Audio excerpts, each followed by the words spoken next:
Mélissa marcha pendant des jours. Elle ne savait pas où aller. Elle suivait des chemins invisibles, guidée par des sensations, des intuitions qu'elle ne contrôlait pas encore. Elle dormait peu. Elle mangeait ce qu'elle trouvait. Parfois, elle passait devant des villages, mais n'entrait jamais. Les gens la fixaient de loin, comme s'ils la reconnaissaient sans l'avoir jamais vue. Elle comprit qu'elle ne pouvait plus se cacher. Quelque chose en elle parlait pour elle, plus fort que ses gestes.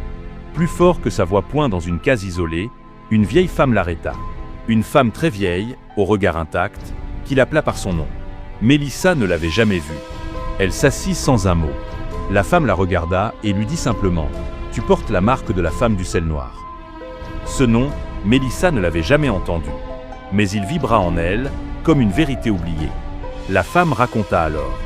Nyanka, avant de devenir la gardienne du puits, n'était pas une sorcière. Elle était une enfant comme les autres, née dans un village sur la côte, là où le sel était extrait à la main. Sa mère était guérisseuse. Son père, un homme muet qui sculptait des objets dans les os des grands poissons. Elle grandit dans le calme, dans la lumière, jusqu'à ses 8 ans. Ce fut à cet âge que le sol s'ouvrit pour la première fois sous ses pieds. Un puits ancien, oublié, qu'un glissement de terrain avait dévoilé. Personne n'osa y descendre, sauf elle. On la chercha pendant 2 jours. Elle remonta seule, les yeux différents. Depuis ce jour, plus personne ne la toucha. Elle commença à parler une langue qu'aucun adulte ne comprenait.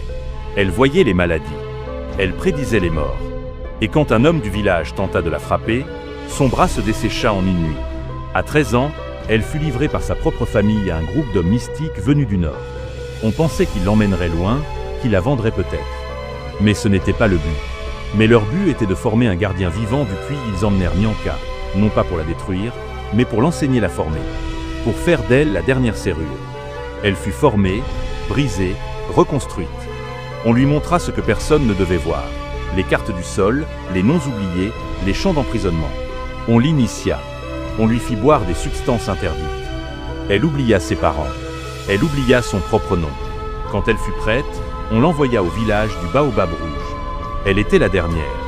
Mais au fil des années, elle se mit à douter. Elle voyait les morts piégés sous le sol.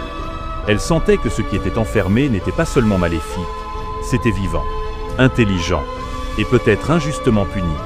Elle commença à lui parler. Ce qui dormait lui répondit. Et la graine du doute grandit. Elle tomba enceinte, volontairement, d'un homme marqué, choisi. Un homme venu d'un autre puits d'enfouissement. Un réceptacle, comme elle. Elle n'en dit rien.